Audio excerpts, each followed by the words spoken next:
Hi guys, I am Hashan Haputhanthri. Let me post videos with regards to my philosophy called Travis BRANDSOLOGY. The first one, today what I want to do is, it's called Travis Pandemic on Brands. Right? How brands get affected during this kind of a pandemic situation, and I will explain to you as in the form of a grid as to how brands behave in certain areas. So this year 2020 didn't get on to the most prospective start that it would like to have. Entire countries under lockdown, widespread travel restrictions, and manufacture closures have become a commonplace due to the coronavirus outbreak. The global economy and sectors like tourism and supply chains are in total disarray. So there are a lot of things happening. The change in the consumer behavior as they take proactive actions against the virus is likely to have immense social and economic impact. So let me explain you. One of the immediate impact of the pandemic is the scarcity of products and disruption of supply chains. So this is one of the critical things. There is a scarcity of products, so then the brands get suffered, and then disruption of supply chain. China has been the factory to the world, with companies across the world dependent on China for its manufacturing process. Brands are already experiencing a hit in their supplies. Now this is very critical, because if the brands suffer, the product doesn't move. Let's try and understand some of the short and long-term impacts, right? One man's loss is another man's gain, right? Now, let me tell you this. If you look at, I read this in HBR review. This is an example with regards to Qantas airline. So Qantas wants to decrease people, right? And they were into a major problem. Now what Qantas CEO did, he spoke to Woolworths CEO in Australia, and he said, mate, if you want people, take my people first. So one person wants to cut the staff, the other person wants to gain the staff. So then they came to a merger. So this is a super way of handling the pandemic situation. And also, while the brick and mortar stores are getting a big hit, the online stores are likely to be boom, right? Now everything is online. You can order food even online. And despite the curfew, there are deliveries happening. It's rapidly changing, right? Goes without saying that these are the most challenging times for brand owners and marketers. This is the best ideal time to check your guts. If the brands are to be survived, then there has to be a widespread of thinking has to go in. There were signs of a slowdown already, and the COVID-19 outbreak has increased the apprehensions. Product launches have been deferred. Mails going across from one supplier to the other to the consumer that you can purchase things online. So product launches are hold. Malls and restaurants have basically shut down. Movie theaters are closed. Streets are deserted, and travel has come to a grinding halt. So where is the growth for the brands, right? I want to refer to an article Janet Bayliss has written on April 6, 2020 to the Harvard Business Review. The topic called Brand Marketing Through the Coronavirus Crisis. So Janet basically touched upon many aspects, but I will summarize and tell you what are the key learnings of Janet's learning. Right? First of all, if you make a pledge, even during uncertain times, you have to be able to deliver that. If not, your brand will suffer a lot. So that is the first learning. And you have to use media on more agile way to quickly pivot creative messages as circumstances change. Marketers will want to build more rapid response operating models internally and with agencies.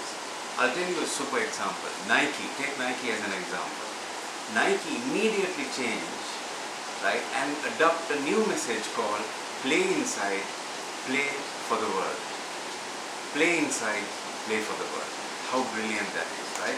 And also, there's a brand called Chiquita brand, right? It's Chiquita brand, that is, it's a global brand. The logo has a woman in place. They immediately remove the woman from the logo, right? And they said, I'm already home, please do the same and protect yourself. In Instagram it captured, and they tweeted also. So this is Chiquita brand, right? And number 3, associate your brand with good. People will remember brands for their acts of good in time of a crisis, particularly if done with true heart and generosity. Always remember, brands are built on trust, and brands that can be trusted has high equity, right? I'll explain it to you, right? Then example, Adobe. Do you know Adobe? For example, immediately made Creative Cloud available to K-12 institutions. Knowingly, this was a moment to give rather than be purely commercial. Right? Also, there's another brand from Diageo to AB in beverage, repurposed their alcohol manufacturing capabilities to make hand sanitizers. Even in Sri Lanka it happened. So do good, right? Then people remember your brand. How can we plan for the next and beyond? Understand the impact of business interruption and continue triage the unexpected. Lean into digital ways of working and connect with the customers, knowing that this will likely have lasting effects. And Bailey goes on to say, mitigate risks to the consumer's experience by thinking realistically from the outside in. You have to mitigate the risk. Right? Let's now refer to one of my inventions, which is called Travis Brand Logic in a pandemic. I will explain to you in very simple logic how brands will survive in the case of a pandemic, right? So let me give you a closer visual on this particular grid. So on one hand, you will have the active status. Right? You will have the active status. So this axis. Then this axis will have 4 unique features. That is pre-pandemic situation, right? That is pre-pandemic situation. Then you have during, right? So let me separate that. And then you have post and result for sales. So this is a result for sales. And I will have a ranking too. Right. On this side, I will break it down into brand. This is brand active status, guys. I'm sorry. This is brand active status. High, medium, and low. Okay. Let me do the same thing in this board as well. So I have 3 status. That is high, medium, low, and on this side we have 1, 2, 3, that is pre, during, post, that is result for sales, rank. Okay. Right? So this is brand active status. Right? So this is my own invention, right? And taking Bailey's learning into consideration. So I have 3 sectors and 4 sectors here, 3 sectors and 4 sectors, and I'm going to rank these as human brands, the brands that are very, very connected to humans, or the human side of brands being exposed. Then you have opportunistic brands. Opportunistic brands. Then you have loss brands. So you have human brand, opportunistic brands,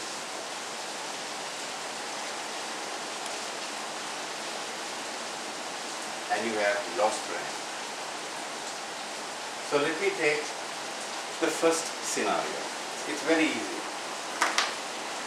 Take a brand as an example, Y or X or A or B or C. So I will take X, or I will take Y. Brand active status pre-pandemic situation, right? I will put here. This axis is the pandemic situation. Pandemic situation. Right? This pandemic situation. Okay. So there's a brand called Y. Pre-pandemic situation is active, highly active. During the pandemic situation, right? During the pandemic situation, Y also on high active. So what happens? We take Nike, pre-active, during highly active. What happens, right? This will, after the pandemic situation is controlled, obviously this will have very high recall and high sales. So it will shift here and it will become a human brand. The brand that has a heart, the brand that exposed the human side. Example number 1. Now I will take example number 2. Right? Take a brand during the pandemic time. During the pandemic time, it's highly active. Right? Sorry, during the pre-pandemic time, it's highly active. And during the pandemic time, this brand goes to a very medium level of activity. What happens? People will think it's moving away from me. Consumers will think my brand is moving away from me. So then when it comes to post-sales talk, right, they will lose trust. And it automatically goes into opportunistic brand.